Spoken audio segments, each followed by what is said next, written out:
ایک مرتبہ اپنی سلامتی کے لیے اور تمام مومنین اور مومنات کی سلامتی کے لیے بآواز بلند صلوات پڑھتا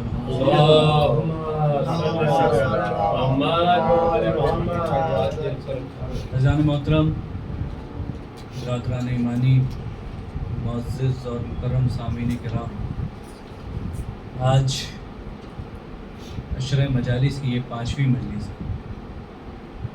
اس سے ماقبل جو گفتگو آپ کی خدمت میں بیان کی جا رہی ہے وہ اسی عنوان پر بیان کی جا رہی ہے کہ بے شک امام حسین علیہ السلام کی شخصیت وہ ہے۔ امام حسین علیہ السلام کی شخصیت وہ ہے کہ امام حسین علیہ السلام نے پورے عالم بشریت کی نجات کے ساتھ ساتھ خدا کا نام بھی امام حسین نے باقی رکھا، نبوت کی بھی پاسباں امام حسین نے کی، اور یہاں تک کہ قرآن کو بھی امام حسین علیہ السلام نے بچایا۔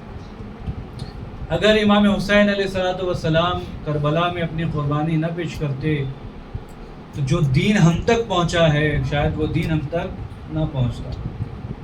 دین تو پہنچتا لیکن شاید دین میں مغالطہ بہت زیادہ ہو جاتا۔ دین تو پہنچتا لیکن دین میں انحرافات بہت زیادہ ہو جاتے۔ دین تو آپ کی خدمت میں پہنچ جاتا لیکن دین میں بہت زیادہ تبدیلیاں ہو چکی ہوتی، اس حد تک آپ تک پہنچتا۔ امام حسین علیہ السلام نے جب چشم بصیرت سے اور چشم روحانیت سے جب یہ منظر دیکھا تو امام حسین نے فرمایا کہ اگر حسین مدینے سے نہ نکلا تو شاید دین بھی مدینے ہی میں سمٹ کے رہ جائے گا۔ لہٰذا امام حسین علیہ السلام مدینے سے نکلے اور یہاں تک کہ امام حسین نے 6 مہینے کا مسلسل سفر کیا، اور جب وارد کربلا ہوئے تو پورا واقعات آپ کی خدمت میں موجود ہے۔ پھر دین کو اگر اون محمد کی ضرورت پڑی تو امام حسین علیہ السلام نے اون محمد کو دے دیے۔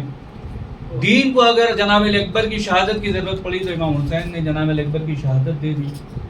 دین کو جب مولا عباس کے بازو کی ضرورت پڑی تو امام حسین نے مولا عباس کے بازو دے دیا۔ اور حد یہ ہو گئی کہ جب دین نے جناب زینب کی چادر مانگی تو امام حسین نے جناب زینب کی چادر بھی عطا کر دی۔ ایک صلوات پڑھ دیں محمد لیکن امام حسین علیہ السلام جان رہے تھے کہ میرے قتل ہونے کے بعد بھی جو لوگ باقی رہ جائیں گے وہ میرے محبت کی شکل میں باقی رہ جائیں گے، اور جو میری محبت میں باقی رہ جائے گا اس کو زمانہ جینے نہیں دے گا بڑی آسانی کے ساتھ۔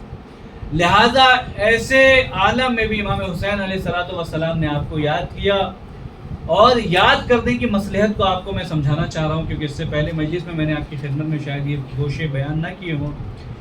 کیا وجہ پڑی کہ امام حسین علیہ السلام نے آپ کو یاد کیا؟ دیکھیے 2 باتیں ہو سکتی ہیں۔ ایک یہ کہ امام حسین علیہ السلام کے چونکہ آپ محب ہیں، رسول اللہ کے دین پر باقی رہ گئے تھے، امام حسین علیہ السلام آپ کا نامہ اعمال دیکھ رہے تھے، امام حسین علیہ السلام آپ کے اعمال دیکھ رہے تھے، لہذا ایک وجہ تو یہ ہو سکتی تھی کہ جو میرے قتل کے بعد باقی رہے گا لہذا اس کو امام حسین نے سلام بھیجوایا۔ اور دوسری وجہ یہ تھی کہ آپ جناب زہرا کی خلقت کے سبب اس دنیا میں آئے، کیونکہ وہ واقعہ یاد کریے کہ جب رسول اللہ کے اوپر وحی نازل ہوئی کہ پورا واقعہ کربلا اس طریقے سے پیش آئے گا تو شہزادی بھی اسے علم میں آ گئی، تو دیکھا رسول اللہ کو روتے ہوئے تو کہا بابا کیا بات ہو گئی؟ کہا کہ بیٹا بھی جبریل امین آئے تھے اور انہوں نے کہا کہ پورا واقعہ کربلا اس طریقے سے پیش آنے والا ہے۔ اب یہ سن کر شہزادی بھی رونے لگی، تو روتے روتے فرمایا کہ بابا کیا آپ وہاں موجود ہوں گے امام حسین کے پاس؟ تو کہا بیٹی نہیں، میں تو موجود نہیں رہوں گا۔ تو کہا کہ بابا آپ نہیں ہوں گے تو علی تو ہوں گے نا وہاں۔ کہا کہ بیٹا علی بھی نہیں ہوں گے۔ کہا کہ بابا اگر علی نہ ہو تو کم سے کم حسین کا بھائی حسن تو موجود ہوں گے وہاں پر۔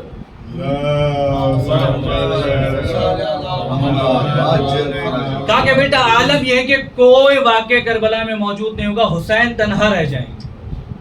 اب یہ روایت سنی جناب زہرا نے اور روایت بتاتی کہ بڑا گریہ کیا، اور حد یہ ہو گئی اتنا گریہ کیا کہ جناب زہرا جو ہے غشی کے عالم میں چلی گئی۔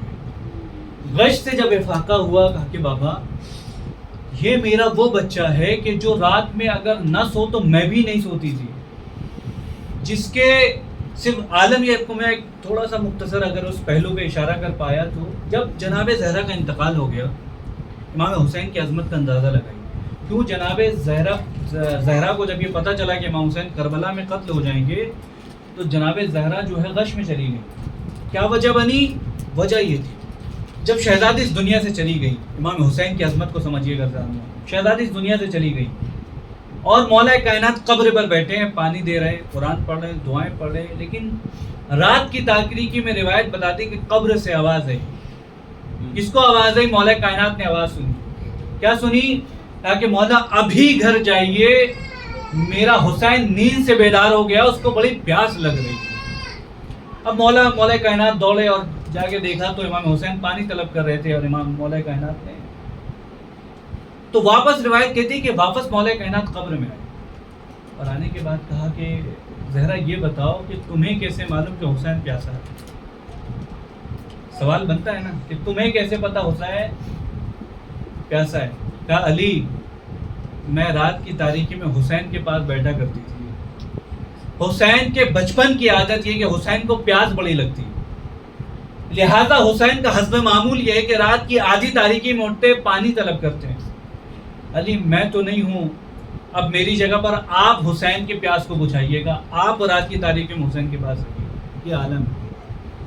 اب ذرا وہ روایت کو منطبق کریے کہ جب رسول خدا نے فرمایا ہوگا شہزادی کوئی نہیں رہے گا، نہ میں رہوں گا، نہ آپ رہیں گے، نہ علی رہے گا، کوئی نہیں رہے گا، تب کیا ہوگا؟ کہا کہ فکر نہ کرو، اللہ نے وعدہ کیا ایک قوم ایسی پیدا ہونے والی ہے اس جہان میں جو علی کے محبت میں پیدا ہوگی، تمہاری دعاؤں کے صلے میں پیدا ہوگی. لیکن یہ قوم کا عالم یہ ہوگا کہ اس کے بوڑھے تمہارے بوڑھوں پر گریا کریں گے، اس کے جوان تمہارے جوان پر گریا کریں گے، اس کے بچے تمہارے بچوں پر گریا کریں گے. لیکن جناب زینب کا جو کردار کربلا کے میدان میں رہے گا، اس کے معنی کہ اللہ اس کو فراموش نہیں کرے گا، ان کی عورتیں تمہارے بچیوں پر گریا کریں گی. ایک صلوات علی محمد.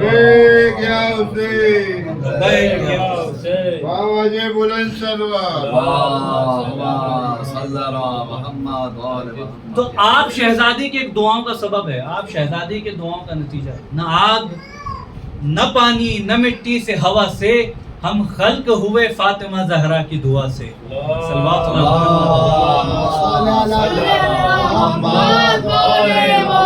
لہذا جان محترم اپنی عظمت کا اندازہ لگائیے. آج جس جگہ آپ بیٹھے ہیں بڑے بڑے لوگوں کی تمنا ہے، اس جگہ کو حاصل کرنے کے لیے لوگوں نے اپنی قربانیاں دی، بڑی بڑی قربانیاں دی. لہذا جو سلسلہ چل رہا تھا آپ کی خدمت میں، اور سلسلہ یہاں تک پہنچا تھا کہ چھٹے امام کی جو روایت پہنچی تھی ابو بصیر کے ذریعے سے، ابو بصیر کے ذریعے سے جو روایت ہم تک پہنچی تھی، اور روایت کیا تھی کہ شیعتنا اہل الوراء والوفا، ہمارے شیعہ تقوی پرہیزگار میں بالکل آخری منزل پر ہوتے ہیں اور امانت میں بالکل خیانت نہیں کرتے. پوری روایت آپ کو بتا دی، جو حصہ باقی رہ گیا تھا. امام فرماتے وَيَجْتَنِبُونَ كُلَّ مُحَرَّمٍ، اور ہمارے شیعہ وہ ہے کہ جو ہر بری چیزوں سے، ہر گناہ سے پرہیز کرتے ہیں، کسی گناہ کے قریب نہیں جاتے. یہ آخری علامت تھی جو امام فرماتے ہیں ہمارا شیعہ ہوگا تو ایسا ہوگا. لیکن ایک روایت ہے جو حسین ابن خالدون سے، انہوں نے بڑی عجیب و غریب روایت لی. اور روایت کیا کی؟ امام رضا علیہ الصلوۃ والسلام سے روایت،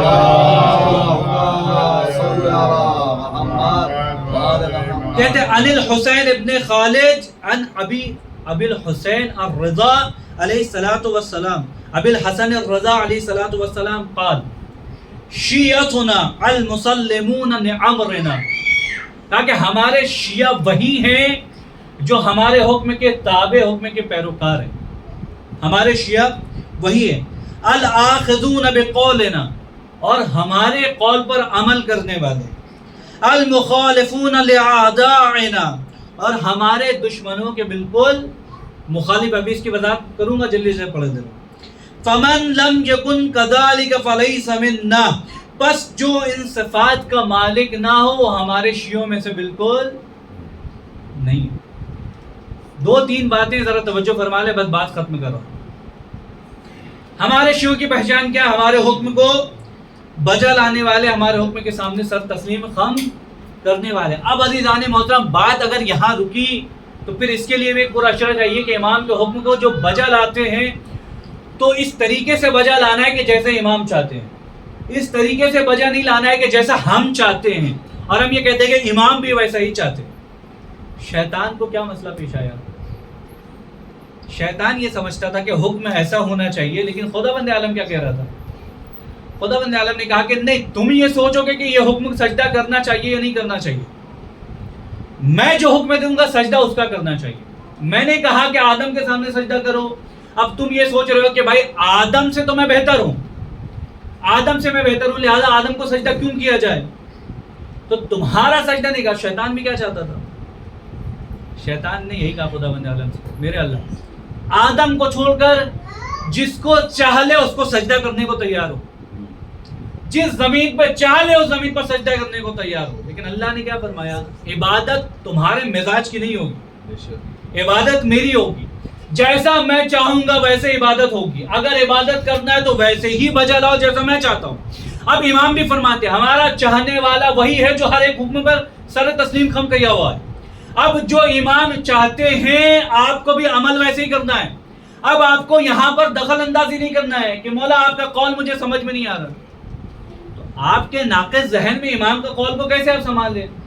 کیونکہ خود امام فرماتے ہیں نہج البلاغہ میں الکلام صعب، ہمارا کلام بڑا سخت ہے، لیکن سمجھنے والے اس کی گہرائی تک پہنچ جاتے ہیں۔ امام نے فرما دیا کہ دیکھو مسئلہ یہ ہے کہ تم ہندوستان میں رہ رہے ہو، لیکن ہندوستان میں بری غذاؤں سے پرہیز کرو۔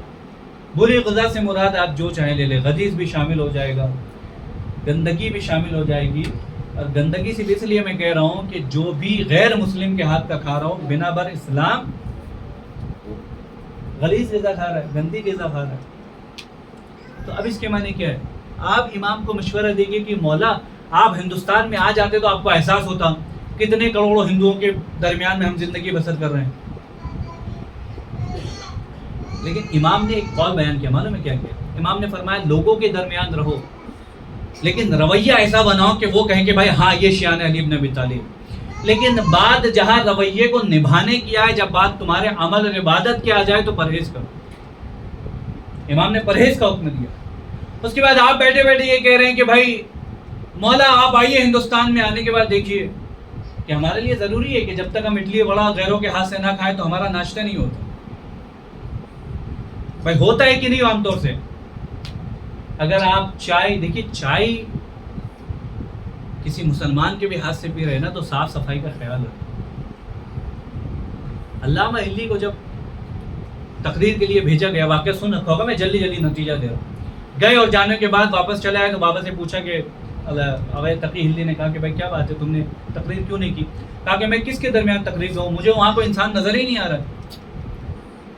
تو گئے اپنی زوجہ کے پاس، کہا کہ یہ بتاؤ کہ علامہ ہلی کی تربیت تم نے کیسے کی؟ کہا کہ جب تک یہ شکم میں تھے میں نے سوائے قرآن کی کسی اور کی چیز کی تلاوت نہیں کی، اور جب یہ واپس آئے یعنی جب دنیا میں ظاہر ہوئے، جب ان کی ولادت ہوئی، تو جب تک میں ان کو باوضو نہ ہو جاؤں تب تک میں ان کو دودھ نہیں پلاتی تھی، اور جب یہ بچہ دودھ پی رہا ہوتا تھا تو میں ناد علی کا ورد پڑھتی تھی۔ اب جائیے روایت دیکھیے، بھری پڑی۔ تو میں نے اس طریقے سے اتنی اس کی تربیت کی۔ علامہ تقی ہلی جو ہے وہ خود اپنے زمانے کے مجتہد ہے، ان کو سمجھ میں آ گیا کہ بھائی تقوی کا عالم یہ ہے کہ آج یہ برزخی چہرے کو دیکھ پا رہے ہیں۔ انہوں نے کچھ نہیں کیا، اب دو روایت ہے، کہا کہ جاؤ بازار چلے جاؤ، فلاں مقام پہ فلاں جو ہے حافظ کی دکان ہے، تم وہاں جا کے شربت پی لو، یا بعض اوقات یہ کہ ایک گلاس لسی پی لو۔ اس زمانے کی لسی جو ہوئی ہوگی دودھ وغیرہ جس طریقے سے۔ اب وہ گئے اور جانے کے بعد کبھی نہیں گئے، 12 سال کی عمر ہے، 12 سال میں بازار سے کبھی کسی چیز کی جو غذا ہے۔ اب علامہ ہلی بھی بڑے تعجب میں، اچنبھا میں کہ بھائی کیا پریشانی ہو گئی کہ بابا آج مجھے حکم دے رہے کہ بابا باہر کی چیزیں کھا لو۔ ہمارے درمیان تو بچہ پیدا ہوتا ہے اس کو فوراً باہر بھیج دے، میں فلاں مقام پہ فلاں دکان پہ کھانا سستا ہے۔ وہ گئے اور جانے کے بعد بہرحال دودھ پی لیا، جو بھی ایک گلاس دودھ انہوں نے تناول فرما لیا، پی لیا۔ گھر واپس آئے اور کہا کہ اب ٹھیک ہے بابا، ٹھیک ہے، اس وقت بھی کوئی پریشانی نہیں تھی، ابھی بھی ٹھیک ہے۔ کہا کہ جاؤ تقریر کر کے۔ گئے اور جانے کے بعد دوبارہ تقریر کی، ویسے ہی جیسے تقریر کرنا تھا کی، اور واپس چلے آئے۔ باپ سے سوال کیا، بابا یہ بتائیے کہ جب میں پہلی بار گیا تھا تو میں لوگوں کے بہت سے عیوب جو ہیں ظاہر ہو رہے تھے. یعنی یہ کہہ دیا جائے کہ برزخی چہرے مجھے دکھائے, مجھے انسان بہت کم نظر آ رہے تھے. کہ کیا وجہ تھی کہ جب میں دوبارہ گیا کہ مجھ میں وہ روحانیت. کہ بیٹا جو تم بازار سے شربت پی کر آئے ہو یا دودھ پی کر آئے ہو وہ ہے مسلمان کی دکان, لیکن وہ صاف ستھرے کا بہت زیادہ کیئر, بہت زیادہ جو ہے صاف ستھرے کا جو ہے دیکھ بھال نہیں کرتا. بس اس کا نتیجہ یہی ہے, یہ جو تم نے پی لیا اور پی کے جب تقریر کو اس کا نتیجہ یہی. یعنی اس کے معنی یہ سمجھ لیں کہ 12 سال کی محنت ایک گلاس شربت میں ختم ہو گئی.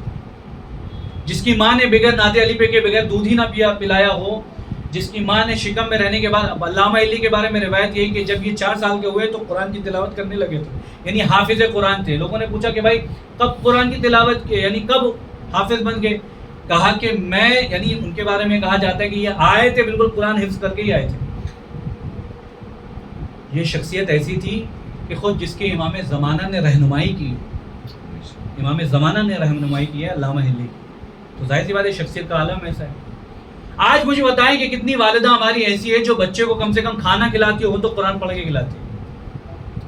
یہ ہمارے گھر کی کمی ہے یا نہیں ہے؟ لہٰذا آج ہمارے گھر میں وہ روحانیت نہیں ہے جس کا نتیجہ آج ہم مرکزوں میں دیکھ رہے ہیں, مجلسوں میں دیکھ رہے ہیں. بچے کو دل نہیں کر رہا, باہر چلا جا رہا ہے, موبائل چلا رہا ہے, مجلس ختم ہو رہی ہے, مسائل ختم ہو رہا ہے, اس کے بعد وہ مجلسوں میں آ رہا ہے. کیوں؟ کیونکہ مجلس کی معرفت نہیں ہے. اس کو ایسا لگتا ہے کہ ہم کو یہاں جانا ہے اور اپنی جو نیند جو ہے باہر وہ مکمل یہاں کرنی ہے. ہماری مائیں بہنیں سوچتی ہیں کہ بھائی ہم کو مجلسوں میں آنا ہے تو یہ دیکھ کر آنا ہے کہ تبرک بڑھ رہا ہے کہ نہیں بڑھ رہا ہے. بہرحال میں کسی پر تہمت نہیں ہے, صرف یہاں نیرل کا نتیجہ نہیں ہے. یہ آپ دنیا میں کہیں چلے جائیے, خاص کر کے کولکاتہ چلے جائیے, تبرک میں ایسے ٹوٹتے ہیں لوگ کہ اب لگ رہا ہے کپڑا آپ کا پھٹ جائے, پتہ نہیں کس کا پھٹ جائے. اللہ اکبر. بچپن میں ہم لوگ بھی تھے ایسے, ہم کو معلوم تھا کہ شاہی ٹکڑا کہاں بڑھنے والا ہے تو ہم پہلے وہاں پہنچے ہوتے تھے, اور جب مسائل ختم ہوتا تھا, چونکہ اس وقت مسائل وسائل معلوم نہیں تھا, تو ہم کو معلوم تھا کہ گیٹ پر کھڑے ہو جانا, دروازہ بند ہو جائے گا, اس لیے جتنا جلدی ہو جائے. ابھی تو الحمدللہ حالات بہتر ہو گئے, لیکن مجھے نہیں لگتا کولکاتہ کے حالات بہت زیادہ بہتر ہوئے ہوں. نظام محترم سمجھیے اس بات, توجہ فرمائیے میں کیا کہہ رہا ہوں, ایک پیغام دے رہا ہوں آپ کی خدمت میں. آخر کیا وجہ بنی کہ آج لوگوں کو مجلس, ہمارے بچوں کو معرفت نہیں ہے مجلسوں کی. آپ کو معلوم ہے میں کسی سے ملا تو انہوں نے کیا کہا, میں بتا رہا ہوں, بہرحال مصائب آپ کی خدمت میں بیان کروں, چونکہ آج طبیعت بھی بڑی ناساز ہے اور 20 منٹ پڑھ دیا میں نے. وہ کہہ جاتے ہیں, انہوں نے کہا کہ آپ کو دنیا کی ہر غذا اگر چکھنی ہے نا, دنیا کے ہر غذا کی اگر لذت حاصل کرنی ہے تو آپ 40 میں کربلا چلے جائیں. اللہ, اگر فکر ایسی ہو تو امام کہاں ہے؟ ہماری زندگی میں امام کا ہے. خدا قسم ہماری زندگی میں امام کا. سوال تو اسی بات پہ ہوگا کہ ہماری زندگی میں امام کا ہے. آپ تو فی الحال مسجد میں دکھ رہے ہیں, وہ ہماری مائیں بہنیں جو مسجدوں میں نہیں آتی ہیں, امام بارگاہوں میں نہیں ہوتی, آپ ان سے پوچھیں کہ آپ نماز کے وقت گھر پہ کیا کرتی ہیں. اگر گھر پہ نماز کے وقت مصلی بچھ رہا ہے تو اس کے معنی یہ ہے کہ وہ خدا کی اطاعت ہے, جیسے شہزادی چاہتی ہیں ویسے ہی وہ عمل بجا لا رہی. آپ کو معلوم ہے کیا ہوا؟ شہزادی جب بیمار پڑی نا تو قریش کی کچھ عورتیں ہیں, یا سن لے اطراف کے محلے کی عورتیں ہیں. شہزادی نے کہا کہ میں تم لوگوں سے ملنا نہیں چاہتی. جناب زہرا سلام اللہ نے کہا میں تم سے ملنا نہیں چاہتی. کہا کہ تم لوگوں نے جو تکلیف میرے دل کو پہنچائی ہے میں اپنے بابا سے جا کے شکایت کروں گا. آپ سے پوچھتا ہوں میں, آپ مصلی پر ہیں, امام کا ظہور ہو جائے تو آپ نماز توڑیں گے, امام کے ظہور کے لیے نکلیں گے, کیا کریں؟ سوال کا جواب جو ہے نا بڑے توجہ کے ساتھ دیجیے, وَإِلَّا کشمکش میں آپ کیا گمراہ بھی ہو جائیں گے. ظاہر سی بات حکم امام ہے, امام ہمارے لیے زیادہ امپورٹنٹ ہے. لیکن کبھی ایسا نہیں ہوگا کہ آپ نماز میں رہیں گے اور امام آپ کو بلا لیں گے, کبھی ایسا نہیں ہوگا. یاد رکھیں, آپ قدم بڑھائیں گے, آپ امام تک پہنچ جائیں گے نماز کی ہی حالت میں, اور نماز کا ثواب پورا آپ کو مل جائے گا. لیکن اگر آپ کو رسول اللہ بلا لے تو آپ یقیناً پلٹ کے رسول کی طرف چلے جائیں, چونکہ بانی شریعت وہی ہے. اور یقیناً اگر امام بھی اگر بلا لے نماز کی حالت میں تو آپ کو نماز توڑ کے جانا ہے, کیونکہ آپ کو پتہ چلنا چاہیے کہ کربلا میں امام حسین نے ہی نماز بچایا. لیکن آپ کیا کریں, آپ نماز کو پامال کر رہے خدا. امام حسین کا لاشا شاید 7 مرتبہ پامال ہوا. روایت کہتی ہے کہ 9 مرتبہ گھوڑے دوڑے. اللہ 9 مرتبہ گھوڑے دوڑے امام حسین کے لاش پر. آپ ایک گھوڑے کی وزن جانتے ہیں کتنی ہے؟ اگر میں آپ کو صرف ظاہری ایک مثال دوں نا تو 250 کلو سمجھ لیجیے. 250 کلو کم سے کم. 9 مرتبہ 10 گھوڑے امام حسین پر گھوڑے دوڑائے گئے ہیں. لیکن امام حسین کو وہ تکلیف نہیں پہنچی جس نے تکلیف ہم نے امام حسین کو دے دی. آج ہم یہ کہہ کر بڑھ گئے کہ ہماری مجلسیں، ہمارا تبرک، ہماری عزاداریاں. آپ نے زہرا سے پوچھے کبھی کہ بی بی کیا آپ اس بات سے خوش ہیں کہ مجلس ہماری ہو جائے؟ ہاں باب ادا. جناب زینب سلام اللہ علیہ سے اگر آپ سوال کریے تو بیوی بتائیں گی کہ تازیانے مجھے کربلا میں اتنے نہ لگے کہ جتنے ہمارے عزاداروں نے ہم تک تازیانے لگے. یہ توجہ فرما لیں. جو تازیانے جناب زہرا سلام اللہ علیہ کو نہ لگے، جو جناب زینب کو نہ لگے، جو جناب سکینہ کو نہ لگے، اتنے تازیانے تو ہم نے جناب زینب کو مار دیے، کیونکہ ہم نے پابندی نہیں کی، ہم نے ان کے حکم کو بجا نہیں لایا. اذان محترم ذرا توجہ فرما لیں. کیا گزری ہے اہل بیت پر، اور 61 ہجری میں جو مصیبت اہل بیت پر گزری، اور شاید یہ مصیبت ہم بالکل تازہ کر کے بالکل ان کو تکلیف میں ڈال دیں. بی بی ہمیں معاف فرمائیے گا، ہم کیا کریں؟ ہمیں کام پہلے دکھتا ہے، ہمیں نماز بعد میں دکھتا ہے. عزادارو توجہ فرمائیے. اس نماز کو باقی رکھنے کے لیے شہزادی جناب سکینہ در بدر گئی ہے پانی کے لیے. ایک روایت میں بتاؤں اور آپ کی زحمت تمام کروں. شام قافلہ پہنچنے سے پہلے کوفے سے جب یہ قافلہ نکلا نا تو کسی مقام پہ ٹھہرا. روایت کہتی ہے قافلے کو ٹھہرایا گیا تو کچھ قافلے کو صرف اس لیے ٹھہرایا گیا کہ اب لشکر جو پیاسا ہے وہ پانی پی لے، گھوڑے جو پیاسا ہے وہ سیراب ہو جائے. اب پانی پلایا جا رہا ہے. جناب سکینہ اہل حرم وغیرہ تمام کے تمام لوگ بیٹھے ہیں، لیکن روایت کہتی ہے جناب سکینہ لوگ پانی پلا رہے، جناب سکینہ پانی کو بڑی حسرت کی دیکھ رہے ہیں. جو ساقی کوثر کی بیٹی وہ پانی کو بڑے حسرت سے دیکھ رہی ہے. اللہ اکبر، کیا گزری ہوگی جناب سکینہ. اب جب برداشت نہیں ہوا تو ایک مرتبہ جناب زینب سے فرماتی ہے پھوپھی اماں اجازت دیجیے تو میں بھی پانی طلب کر لوں. جناب زینب فرماتی ہے کہ بیٹا سکینہ یہ پانی تمہیں نہیں دیں گے. لیکن ایک مرتبہ جناب سکینہ کہتی پھوپھی اماں اجازت دیجیے میں کوشش کروں شاید یہ پانی دے دیں. ایک مرتبہ سید سجاد نے کیا منظر دیکھا، جناب سکینہ آگے بڑھی اور آگے بڑھنے کے بعد جب وہ اشکیاں پانی پلا رہے تھے تو جناب سکینہ کھڑی رہے. اللہ اکبر، توجہ فرما لیں. عام طور سے ہوتا یہ ہے کہ جب کوئی کھاتا پیتا رہتا ہے، کوئی بچے آ کر کھڑے ہو جاتے ہیں، ہم سب سے پہلے اس بچے کو ترجیح دیتے ہیں. ہم کہتے ہیں بیٹا تم بھی کھا لو، اور دستور بھی یہی ہے کہ جب بچہ چھوٹا ہو تو سب سے پہلے اس کو دیا جاتا ہے. لیکن اللہ اکبر، جب کربلا میں پانی آیا تو جب ہر کی بیوی پانی لے کر آئی اور آنے کے بعد جناب زینب کی خدمت میں پیش کیا، اے بی بی پانی پی لیجئے گا. جناب زینب نے جناب سکینہ کو بلایا اور کہا کہ بیٹا پانی پی لو. تو جناب سکینہ فرماتی ہے پھوپھی اماں میں پانی نہیں پی لوں گی، پہلے آپ پانی پی لیجئے. کہا زینب، کہا بیٹی سکینہ عام طور سے ہوتا یہ ہے کہ پہلے گھر کے چھوٹے پانی پیتے ہیں. اللہ اکبر، پانی جناب سکینہ کو دیا گیا. اب جانتے ہیں جناب سکینہ نے پانی کو لیا اور لینے کے بعد اپنے بھائی کے قریب گئی اور سارا پانی اپنے بھائی کے زنجیروں میں ڈال دیا. اور ایک مرتبہ جناب زینب نے پوچھا اے بیٹی سکینہ کیا کر رہی ہو؟ کہا پھوپھی اماں، ارے یہ میرے بھائی کی جو ہتھ کڑی ہے اور جو بیڑی ہے یہ دھوپ کی وجہ سے گرم ہو جاتی ہے، ارے تھوڑا پانی ڈال رہی ہوں شاید سید السجاد کو ذرا آرام مل جائے. ہار باب ازا. اب روایت کہتی ہے جناب سکینہ گئی اور جانے کے بعد جب تمام لوگوں نے پانی پی لیا، یہاں تک کہ عالم یہ ہوا کہ اب گھوڑے بھی جانور بھی پانی پی چکے، تو اب ایک مرتبہ جناب سکینہ نے کہا مجھے تھوڑا سا پانی پلا دو. اللہ اکبر، سنیے گا، مجھے تھوڑا سا پانی پلا دو. لیکن اب شقی نے جناب سکینہ کو دیکھا اور دیکھنے کے بعد قریب بلایا. کہا سکینہ کیا چاہتی ہو؟ کہا تھوڑا سا پانی چاہتی ہو. اب ایک مرتبہ ارے سکینہ کو دکھا کر پانی ارے زمین پر ڈال دیا، ارے سارا پانی گر گیا.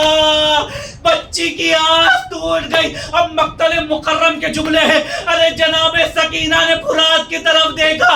عباس، اے چچا عباس، اگر آج آپ ہوتے تو سکینہ کی یہ حالت نہ ہوتی. ارے کس میں جرت تھی کہ سکینہ پانی طلب کرے اور سکینہ کو دیکھ کر پانی بہا دیا جائے. الا لعنت اللہ علی القوم الظالمین وسیعلم الذین ظلموا